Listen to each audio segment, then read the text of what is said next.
Hi everyone. GCC വാറ്റ് master ക്ലാസ്സിലേക്ക് എല്ലാവർക്കും സ്വാഗതം. അപ്പോൾ നമ്മൾ കഴിഞ്ഞ വീഡിയോയിലായിട്ട് കുറച്ച് കാര്യങ്ങൾ നമ്മൾ പഠിക്കുകയുണ്ടായി. അതായത് എന്താണ് ടാക്സ്, എന്താണ് വാറ്റ്, എന്താണ് GCC, എന്താണ് GCC വാറ്റ് എന്നുള്ളതെല്ലാം നമ്മൾ കഴിഞ്ഞ ക്ലാസ്സിൽ പഠിക്കുകയുണ്ടായി. എന്നാൽ നമ്മൾ ഒരു ERP സഹായത്തോടു കൂടിയാണ് നമ്മൾ ഈ ഒരു കോഴ്സ് ഡെവലപ്പ് ചെയ്തത് എന്നുള്ളത് നമ്മൾ ഓൾറെഡി പറഞ്ഞു കഴിഞ്ഞു. അതിനുവേണ്ടി യൂസ് ചെയ്യുന്ന ERP ഏതാണ് എന്നുള്ളതും നമ്മൾ ഓൾറെഡി പറഞ്ഞു കഴിഞ്ഞു, ഓഡു ERP. എന്നാൽ ERP എന്താണ് എന്നുള്ളതിന്റെ ഒരു ഡീറ്റെയിൽസ് ആണ് നമ്മൾ ഈ ഒരു ക്ലാസ് കൊണ്ട് നിങ്ങളെ മുന്നിൽ പ്രസന്റ് ചെയ്യാൻ ഉദ്ദേശിക്കുന്നത്. ഓക്കെ, അപ്പോൾ എന്താണ് ERP എന്ന് നോക്കാം നമുക്ക്. ERPയുടെ മീൻസ് എന്ന് പറഞ്ഞാൽ എന്റർപ്രൈസ് റിസോഴ്സ് പ്ലാനിങ്. അതായത് ഒരു കമ്പനി അവരുടെ എല്ലാ ഓപ്പറേഷൻസും കൂടിയും ഒരൊറ്റ സിസ്റ്റത്തിന്റെ കീഴിലേക്ക് കൊണ്ടുവരിക, എല്ലാനും ഒരു സിസ്റ്റത്തിന്റെ കീഴിലേക്ക് കൊണ്ടുവരിക എന്നതാണ് ERP എന്ന് പറയുന്നത്.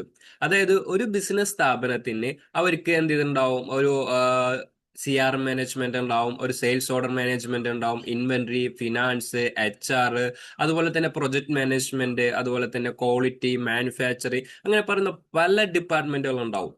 ആ ഡിപ്പാർട്ട്മെന്റിലത്തെ വർക്കുകളെല്ലാനും ഒരൊറ്റ സിസ്റ്റത്തിന്റെ കീഴിലേക്ക് കൊണ്ടുവരിക, അതാണ് ERP സിസ്റ്റം കൊണ്ട് ഉദ്ദേശിക്കുന്നത്.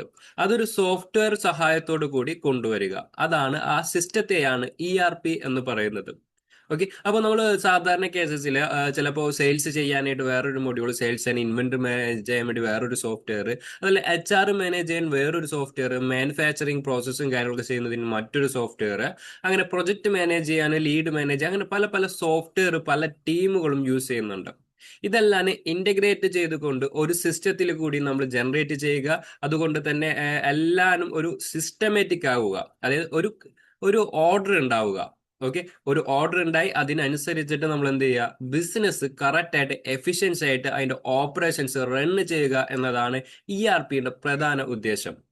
ഓക്കെ, അപ്പോൾ അതുകൊണ്ടാണ് നമ്മൾ ERP എന്ന് പറയുന്ന സോഫ്റ്റ്വെയർ ഇടാൻ, ERP എന്ന് പറയുന്ന ഈ ഒരു സോഫ്റ്റ്വെയർ നമ്മൾ എന്ത് ചെയ്തിരിക്കുന്നത്, ഈ ഒരു കോഴ്സിന്റെ ഒപ്പം നമ്മൾ കൊണ്ടുവന്നിരിക്കുന്നത്.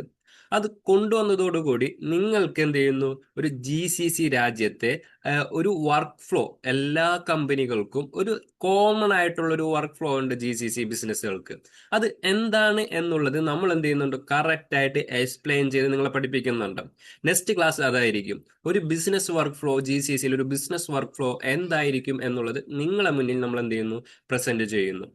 അതുവഴി നിങ്ങളൊരു കമ്പനിയിൽ വർക്ക് ചെയ്ത് കഴിഞ്ഞാൽ അവിടുത്തെ വർക്ക് ഫ്ലോ നിങ്ങൾക്ക് ഓൾമോസ്റ്റ് മനസ്സിലാവും, ഐഡന്റിഫൈ ചെയ്യാൻ പറ്റും.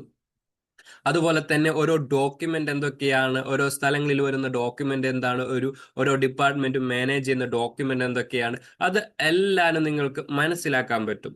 അതുകൊണ്ടാണ് നമ്മൾ ERP എന്ന് പറയുന്ന ഈ ഒരു സബ്ജക്റ്റ് നമ്മൾ ഈ ഒരു ക്ലാസ്സിൽ ഇൻക്ലൂഡ്, അതായത് ഈ ഒരു കോഴ്സിൽ ഇൻക്ലൂഡ് ചെയ്യാനുള്ള മെയിൻ കാരണം. അപ്പോൾ അതുകൊണ്ട് തന്നെ ERP എന്ന് പറഞ്ഞു കഴിഞ്ഞു കഴിഞ്ഞാൽ ഒരു എല്ലാ ഡിപ്പാർട്ട്മെന്റും കൂടിയിട്ടുള്ള ഒരു പ്ലാറ്റ്ഫോമാണ് ERP എന്ന് പറയുന്നത്.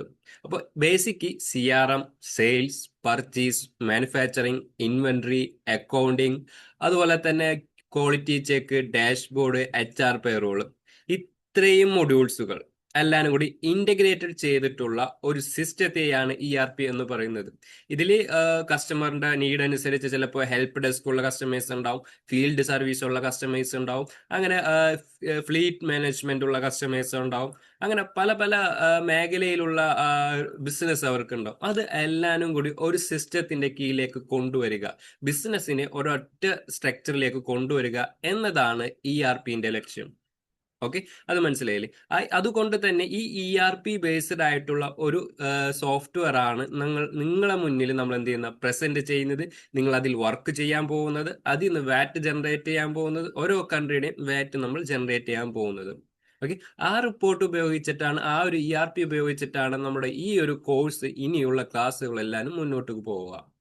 അപ്പോൾ ബേസിക് ആയിട്ട് പറഞ്ഞു കഴിഞ്ഞു കഴിഞ്ഞാൽ വിത്ത് ERP സോഫ്റ്റ്വെയർ എന്ന് പറയുന്നത് എല്ലാ ഡിപ്പാർട്ട്മെന്റിനെയും കൂടി എന്ത് ചെയ്യുക, ഒരു സിസ്റ്റം ആക്കുക, ഒരു സിസ്റ്റമാക്കി മാറ്റുക, അതാണ് ERP എന്ന് പറയുന്നത്.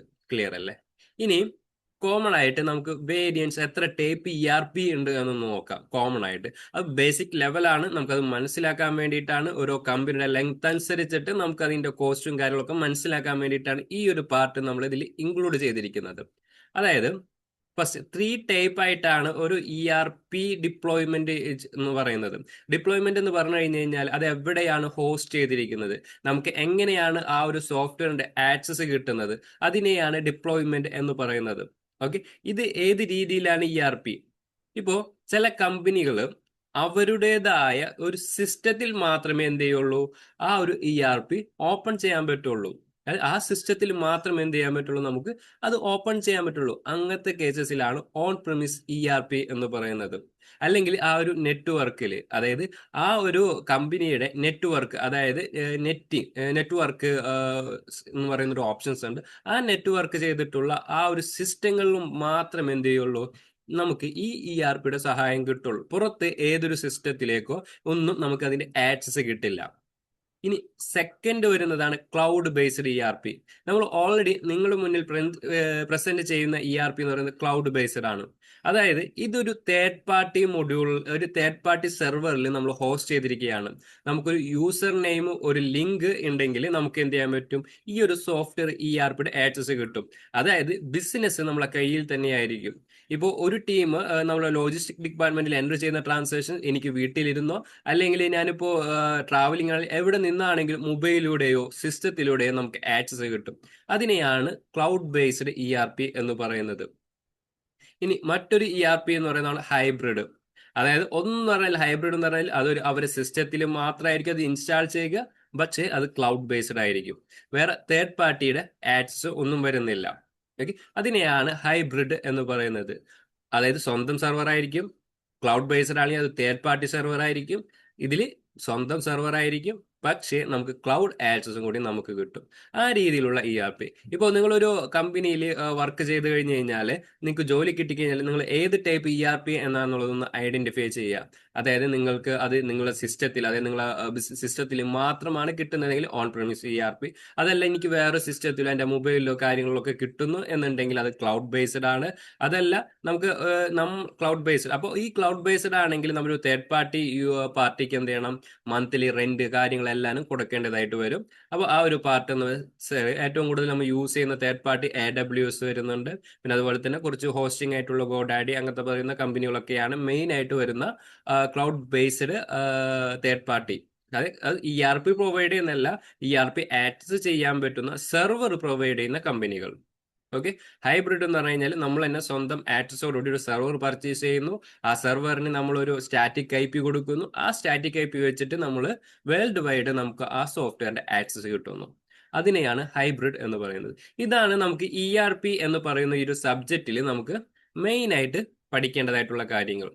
നെക്സ്റ്റ് സബ്ജക്റ്റ് എന്ന് പറഞ്ഞു കഴിഞ്ഞാൽ GCC രാജ്യത്ത് എന്താണ് ഒരു ബിസിനസിന്റെ വർക്ക് ഫ്ലോ വരുന്നത്, അത് മുഴുവനായിട്ട് നമ്മൾ എന്ത് ചെയ്യാൻ പോണ്, ഒരു ഡോക്യുമെന്റിലൂടെ, അതൊരു PPTയിലൂടെ നമ്മൾ എന്ത് ചെയ്യാൻ പോണ്, പ്രസന്റ് ചെയ്യാൻ പോവുകയാണ്. അതുവഴി നിങ്ങൾക്ക് എന്തൊക്കെ ഡോക്യുമെന്റ് ആണ് ഓരോ ഡിപ്പാർട്ട്മെന്റിലും ആവശ്യമായിട്ടുള്ളത്, ആ ഡോക്യുമെന്റ് എങ്ങനെയാണ് അക്കൗണ്ട്സിലേക്ക് എത്തുന്നത്, ഇൻവെന്ററി എങ്ങനെയാണ് അതിന്റെ മൂവ്മെന്റ് വരുന്നത്, ഒരു അതിന്റെ ഫുൾ സ്റ്റെപ്പുകൾ വെച്ചിട്ട് സ്റ്റെപ്പ് ബൈ സ്റ്റെപ്പ് ഒരു വർക്ക് ഫ്ലോ അനുസരിച്ചിട്ട് നിങ്ങളുടെ മുന്നിൽ ഞങ്ങൾ പ്രസന്റ് ചെയ്യുന്നതായിരിക്കും. ഓക്കെ, അപ്പോൾ നെക്സ്റ്റ് വീഡിയോയിൽ കാണുന്നത് വരെ എല്ലാവർക്കും നന്ദി.